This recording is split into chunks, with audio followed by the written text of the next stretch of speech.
ഓം ശ്രീനാരായണ പരമഗുരവേ നമഃ. മനുഷ്യാത്മാവിനു പ്രിയം ശാശ്വതമായി വിളങ്ങുന്ന സുഖത്തിലാണ്. ഇതിനെ ലക്ഷീകരിച്ച് മനുഷ്യാത്മാവ് ഒരു മഹത്തായ യാത്ര ചെയ്യുകയാണ്. ശ്രീനാരായണ ഗുരു 16 കലാ സമ്പൂർണമാണ് ആത്മസ്വരൂപം.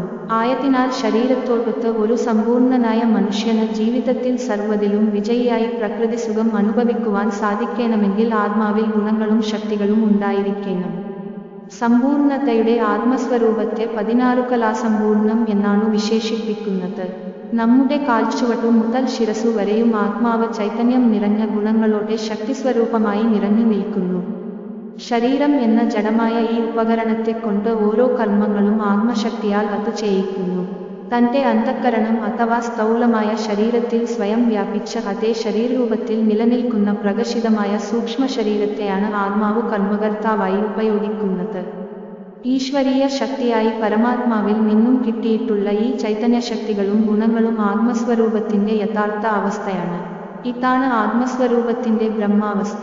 ആത്മാവിൽ ഈ ശക്തികൾ 16 കേന്ദ്രങ്ങളിലായി വേറിട്ടു നിന്ന് ശരീരം കൊണ്ട് ചെയ്യേണ്ട ഓരോ കർമ്മസ്വഭാവത്തിനും അനുസരിച്ചു അതു പ്രവർത്തിക്കുന്നതിന് നേതൃത്വം കൊടുക്കുന്നു. സ്വയം നിശ്ചയിച്ച് കർമ്മത്തെ ചെയ്യുന്നതും ശരീരത്തിൽ വസിക്കുന്ന ആത്മാവിന്റെ സ്മരണയിൽ കർമ്മങ്ങൾ ചെയ്യുന്നതും ഫലത്തിൽ രാപകൽ അന്തരം സൃഷ്ടിക്കുന്നു.